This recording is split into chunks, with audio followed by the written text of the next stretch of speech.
ആദ്യമായി എല്ലാവർക്കും റംസാൻ ആശംസകൾ നേരുകയാണ്.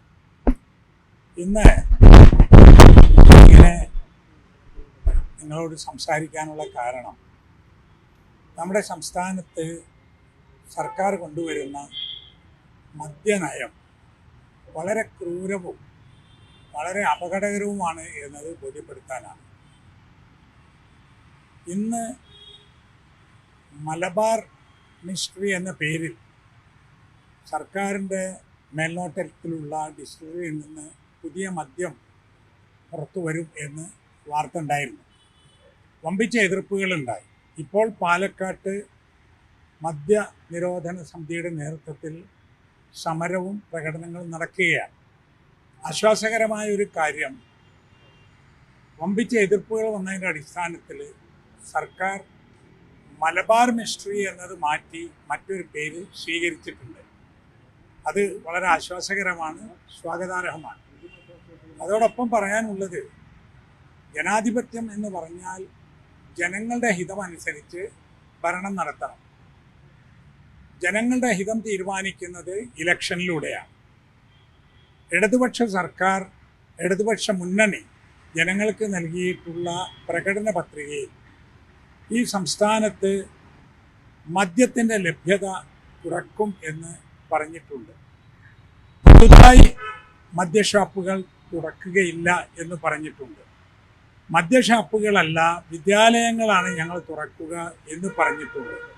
ഇതൊക്കെ പറഞ്ഞിട്ടുണ്ടെങ്കിലും സംസ്ഥാനത്ത് 29 ബാറുകൾ ഉണ്ടായിരുന്നത് ഏതാണ്ട് ഈ 10 വർഷം കൊണ്ട് 945 ബാറുകളായി.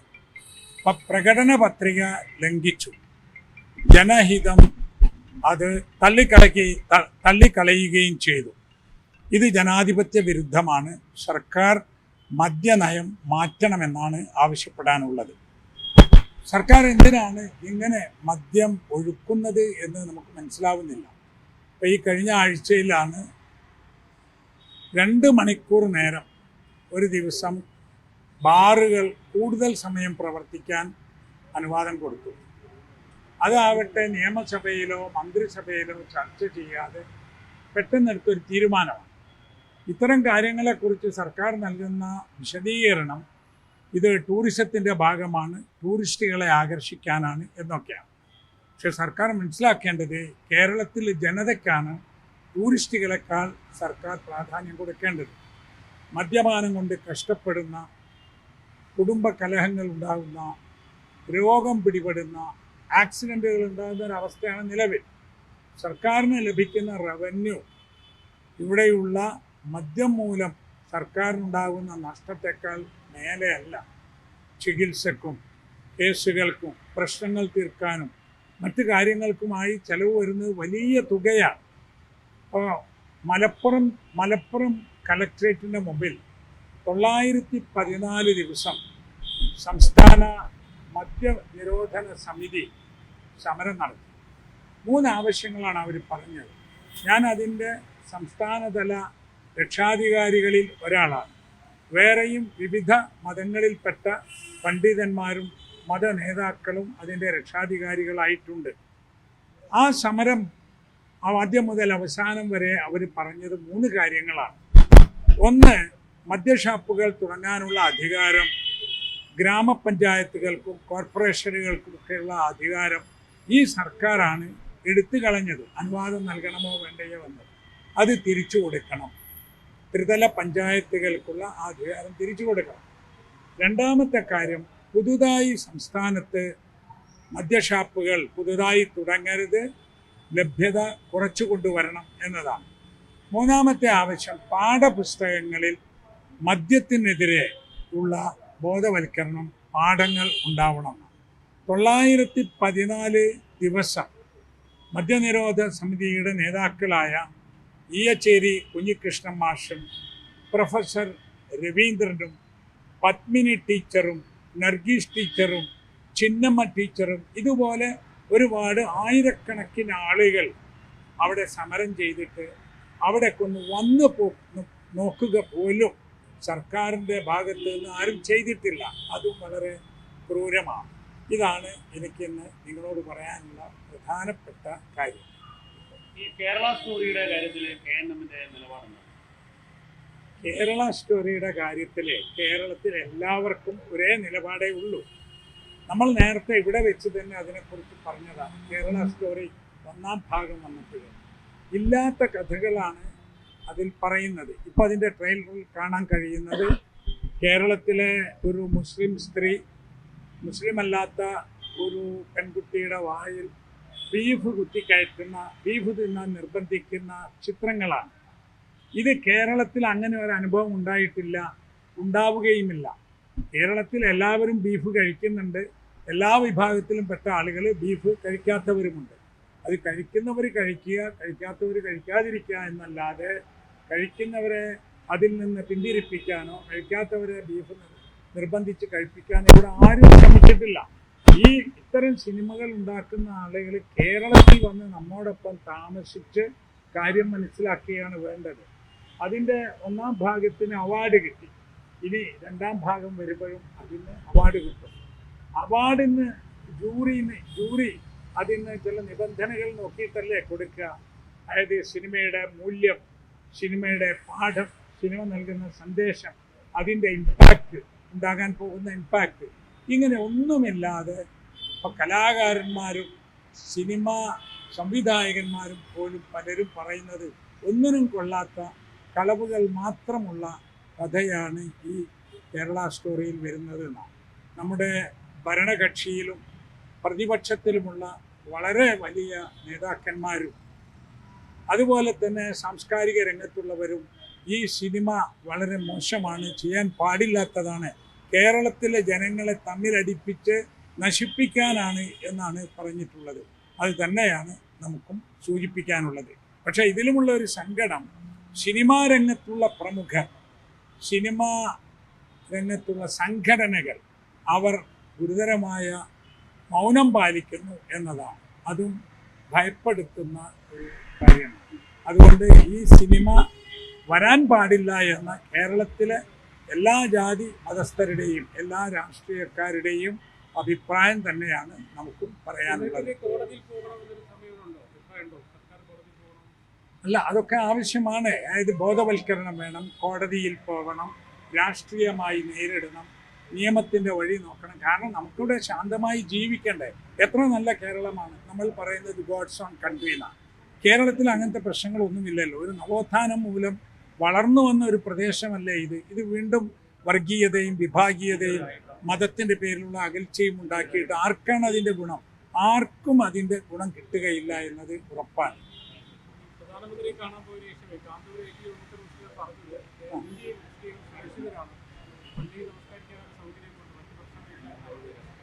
പ്രധാനമന്ത്രിയെ ആർക്കും കാണാൻ പോകാം, ആവശ്യങ്ങൾ പറയാം, നിവേദനം നടത്താം.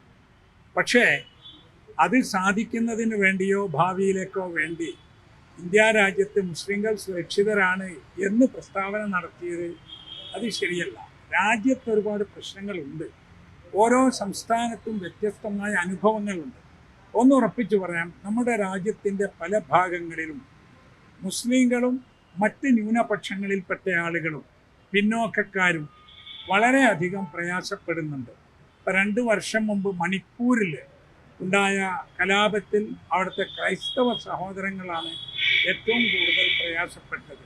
അതിനുശേഷം അവിടത്തേക്ക് ഒരു സമാധാന സംഘത്തോടൊപ്പം യാത്ര ചെയ്യാൻ എനിക്ക് അവസരമുണ്ടായി. അവിടെ ഒരുപാട് ആരാധനാലയങ്ങൾ, പ്രത്യേകിച്ച് ക്രൈസ്തവ ആരാധനാലയങ്ങൾ നശിപ്പിക്കപ്പെട്ടു പോയിട്ടുണ്ട്.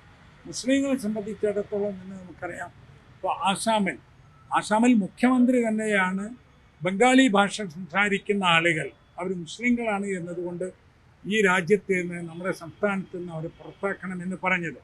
മുസ്ലിങ്ങളെ കണ്ട് നോക്കി പിടിച്ച് ആക്രമിക്കണമെന്ന് രാജ്യത്തെ പല ഭാഗത്തും ഭരണാധികാരികൾ, മന്ത്രിമാർ, മുഖ്യമന്ത്രിമാർ പറഞ്ഞുകൊണ്ടിരിക്കുന്നു. പള്ളികൾ തകർക്കപ്പെടുന്നു, വീടുകൾ തകർക്കപ്പെടുന്നു. ഇവിടെ അതുകൊണ്ട് തന്നെ നമ്മൾ സുരക്ഷിതരാണ് എന്ന് പറയുന്നത് ശരിയല്ല. സുരക്ഷിതരല്ല എന്ന് വേറെ എവിടെയെങ്കിലും ഇന്ത്യക്കെതിരെ പ്രചാരണം നടത്താനുമല്ല. നമുക്ക് സുരക്ഷിതത്വക്കുറവുണ്ടാകുമ്പോഴേ അത് പരിഹരിക്കണമെന്നാണ് നമ്മൾ പറയേണ്ടത്. അത് പരസ്യമായി നമ്മൾ പറയണം, ബന്ധപ്പെട്ടവരുടെ ശ്രദ്ധയിൽപ്പെടുത്തുകയും വേണം. ഇന്ത്യയിലെ മുസ്ലിങ്ങളുടെ ജീവിത നിലവാരത്തെക്കുറിച്ച് പഠനം നടത്താനാണ് സച്ചാർ കമ്മിറ്റി നിയോഗിക്കപ്പെട്ടത്. ആ സച്ചാർ കമ്മിറ്റി വർഷങ്ങളോളം പഠനം നടത്തിയിട്ട് സർക്കാരിന് നൽകിയ റിപ്പോർട്ടുണ്ട്. ആ റിപ്പോർട്ടിൽ മുസ്ലിങ്ങൾ വളരെ പിന്നോക്കമാണെന്നും അവർക്ക് വിദ്യാഭ്യാസ രംഗത്തും തൊഴിൽ രംഗത്തും ഇനിയും കൂടുതൽ സ്പെഷ്യൽ ആനുകൂല്യങ്ങൾ ഉണ്ടാക്കണമെന്നും ഒക്കെ പറഞ്ഞിട്ടുണ്ട്. ചില സംസ്ഥാനങ്ങളിൽ കുറച്ചൊക്കെ നടന്നു എന്നല്ലാതെ ഇന്ത്യ മൊത്തത്തിൽ നോക്കുമ്പോഴേ ആ റിപ്പോർട്ട് ഫലപ്രദമായില്ല, നടപ്പിലാക്കിയില്ല. അപ്പം മൗലാന ആസാദ് ഫൗണ്ടേഷൻ എന്ന ഒരു സ്ഥാപനമുണ്ട് സർക്കാരിൻ്റെ മേൽനോട്ടത്തിൽ. അതിൻ്റെ കീഴിൽ എല്ലാ ന്യൂനപക്ഷങ്ങൾക്കും വിദ്യാഭ്യാസ രംഗത്ത് പല സഹായങ്ങളും പറഞ്ഞിട്ടുണ്ട്. അതിൽ വിദ്യാഭ്യാസ സ്ഥാപനങ്ങൾ ഉണ്ടാക്കാൻ ഫണ്ടുണ്ട്, സ്കോളർഷിപ്പുകളുണ്ട് കുട്ടികൾക്ക്. അതൊന്നും തന്നെ ഇപ്പോൾ വേണ്ട വിധമില്ല എന്നത് നമ്മുടെ MP-മാർ പാർലമെൻറ്റിൽ പറഞ്ഞതാണ്, കണക്ക് വെച്ച് പറഞ്ഞതാണ്. എന്നിട്ട് ഇവിടെ ന്യൂനപക്ഷങ്ങൾ പ്രത്യേകിച്ച് മുസ്ലിങ്ങൾ സുരക്ഷിതരാണ് എന്ന് പറയുന്നത് വസ്തുതാവിരുദ്ധമാണ് എന്നത് ഉറപ്പാണ്. അത് MP-മാർ പറയുന്നു, ഓരോ സംസ്ഥാനത്തെയും MLA-മാർ പറയുന്നു. ഇത് മുസ്ലിങ്ങൾക്ക് പ്രശ്നമുണ്ട്, ക്രിസ്ത്യാനികൾക്ക് പ്രശ്നമുണ്ട്, ആദിവാസികൾക്ക് പ്രശ്നമുണ്ട്. അതുകൊണ്ട് തന്നെ ഈ പ്രശ്നങ്ങൾ പരിഹരിച്ച് മുന്നോട്ട് പോകണം. ഇപ്പം നോക്കൂ, നിങ്ങൾ ഈ പറഞ്ഞ സംസാരത്തിന് ശേഷമാണ് മഹാരാഷ്ട്രയിൽ മുസ്ലിങ്ങൾക്കുള്ള സംവരണം വേണ്ടാന്ന് വെക്കാൻ തീരുമാനിച്ചു. സംവരണം എന്ന് പറയുന്നത് രാജ്യത്ത് പിന്നോക്കമായി പോയ ആളുകളെ ഉയർത്തിക്കൊണ്ട് വന്ന് മെയിൻ സ്ട്രീമിൽ എത്തിക്കാനുള്ള ഭരണഘടനാപരമായൊരു സംവിധാനമാണ്. അത് അംബേദ്കറിൻ്റെ നേതൃത്വത്തിലാണ് ഭരണഘടന ഉണ്ടാക്കിയത്. അംബേദ്കർ ദളിത് വിഭാഗത്തിൽപ്പെട്ട, പിന്നോക്ക വിഭാഗത്തിൽപ്പെട്ട ഒരു വലിയ മനുഷ്യനായിരുന്നു. അന്ന് ആ ഭരണഘടന ഉണ്ടാക്കുന്ന കമ്മിറ്റിയിൽ എല്ലാ വിഭാഗത്തിൽപ്പെട്ട ആളുകളുണ്ടായിരുന്നു, പുരുഷന്മാരും സ്ത്രീകളും ഉണ്ടായിരുന്നു. അന്ന് ഖായിദെ മില്ലത്ത് ഇസ്മായിൽ സാഹിബ് അതിൽ അംഗമായിരുന്നു. അദ്ദേഹം പറഞ്ഞിട്ടുണ്ട്, മുസ്ലിങ്ങളുടെ പ്രശ്നങ്ങൾ പ്രത്യേകം പറഞ്ഞിട്ടുണ്ട്, പിന്നോക്ക വിഭാഗങ്ങളുടെ ഇത് പറഞ്ഞിട്ടുണ്ട്, അതുപോലെ തന്നെ മൈനോറിറ്റിയുടെ ന്യൂനപക്ഷങ്ങളുടെ കാര്യങ്ങൾ പറഞ്ഞിട്ടുണ്ട്. എല്ലാവർക്കും തുല്യ അവകാശം നൽകുന്ന വിധത്തിലാണ് ഭരണഘടന രൂപപ്പെടുത്തിയിട്ടുള്ളത്. ഈ ഭരണഘടന പാലിച്ചുകൊണ്ട് പോവുകയാണെങ്കിൽ നമ്മളെല്ലാവരും സുരക്ഷിതരാണ് എന്നത് ഉറപ്പാണ്. നമുക്കുള്ളൊരു ധൈര്യവും ആശ്വാസവും നമുക്ക് ഇതെല്ലാം കാത്തു സൂക്ഷിക്കുന്ന ഒരു ഭരണഘടനയുണ്ട് എന്നതാണ്. പക്ഷെ ഭരണഘടനയുടെ സ്പിരിറ്റിനെതിരിൽ ഭരണകൂടം പ്രവർത്തിച്ചാൽ, ഗവൺമെൻറ് മിഷനറി പ്രവർത്തിച്ചാൽ അത് ശ്രദ്ധയിൽപ്പെടുത്തുക എന്നതാണ് നമ്മുടെ ബാധ്യത. പിന്നെ ഈ കേരളത്തിലെ ഫെസ്റ്റ് നടത്തിക്കൊണ്ട് ഒരു പ്രതിഷേധം SFIയുടെ ഭാഗത്തുണ്ടായി. അപ്പോൾ ഒരു ഭാഗത്ത് ബീഫ് ഫെസ്റ്റ് നടത്തി വികാരം നടപ്പെടുത്തരുത്, അത്തരം സമരങ്ങൾ സമരാഭാസമാണ് എന്നൊരു പ്രതികരണം MSFന്റെ ഭാഗത്തുണ്ടായി. അല്ല, അതിനെക്കുറിച്ച് ഞാനൊന്നും പറയില്ല. കാരണം ഓരോ രാഷ്ട്രീയ പാർട്ടികളും എങ്ങനെയാണ് പ്രതിഷേധിക്കേണ്ടത്, ഒരു പ്രതിഷേധത്തിൻ്റെ ഫലം എന്താകും എന്നതൊക്കെ നോക്കിയിട്ടാണ് തീരുമാനിക്കുന്നത്. അപ്പോൾ ഓരോ രാഷ്ട്രീയ പാർട്ടി അല്ല, അതും ഇപ്പം എന്താണെന്നറിയോ, നമ്മളതിൽ ഇടപെടേണ്ടതില്ല. കാരണം ഇവിടെ പോർക്ക് തിന്നുന്നവർക്ക് പോർക്ക് തിന്നാം. നമ്മൾ ആരും പോർക്ക് തിന്നരുതെന്ന് പറയുന്നില്ല, നമുക്ക് പോർക്ക് തിന്നാൻ പാടില്ല എന്നേ ഉള്ളൂ. അപ്പോൾ പോർക്ക് ഫീസ്റ്റ് അതിൻ്റെ ഒരു ഫീസ്റ്റ് നടത്തുകയാണെങ്കിലും ബീഫിൻ്റെ ഒരു ഫീസ്റ്റ് നടത്തുകയാണെങ്കിൽ അതൊന്നും വിഷയാധിഷ്ഠിതമല്ല എന്നാണ് എനിക്ക് പറയാൻ. ഇന്ത്യയിലെ മുസ്ലിം ജനത സുരക്ഷിതരാന്ന് പറഞ്ഞല്ലോ, യഥാർത്ഥത്തിൽ കേരളത്തിലെ സാഹചര്യം വെച്ച് പറഞ്ഞു പോയതാണോ? അതിപ്പോൾ എങ്ങനെയാണ് പറഞ്ഞതെന്ന് അദ്ദേഹത്തോട് ചോദിക്കണം. വളരെ പ്രായമുള്ള ഒരാളല്ലേ, അദ്ദേഹം പറയുമ്പോഴേ അദ്ദേഹം എന്താണ് ഉദ്ദേശിച്ചത് എന്നത് അദ്ദേഹത്തോട് തന്നെ ചോദിക്കണം. പിന്നെ വിശദീകരണമൊന്നും വന്നതുമില്ല. കേരളത്തിൽ മുസ്ലിം ജനത സുരക്ഷിതരാണ്. അതെ, അത് ആപേക്ഷികമായി മെച്ചമാണ് കേരളത്തിൽ സുരക്ഷിതത. പക്ഷേ പിന്നെയും പ്രശ്നങ്ങൾ ഓരോന്ന് വരുമ്പോൾ അത് പരിഹരിച്ചു വരുന്നിടത്ത് വേഗത കൂട്ടണം എന്നുള്ളതാണ്. നമ്മളിപ്പോൾ എല്ലാ വിഷയത്തിലും മുസ്ലിങ്ങളുടെ അങ്ങനെ പറയേണ്ടതുമില്ല. കാരണം എല്ലാവർക്കും സുരക്ഷിതം വേണം, എല്ലാവർക്കും വികസനം വേണം എന്നതാണല്ലോ നമ്മുടെ ഇതായി വരേണ്ടത്. കൂടുതൽ വാർത്തകൾക്ക് News 18 Keralam YouTube channel subscribe ചെയ്യുക.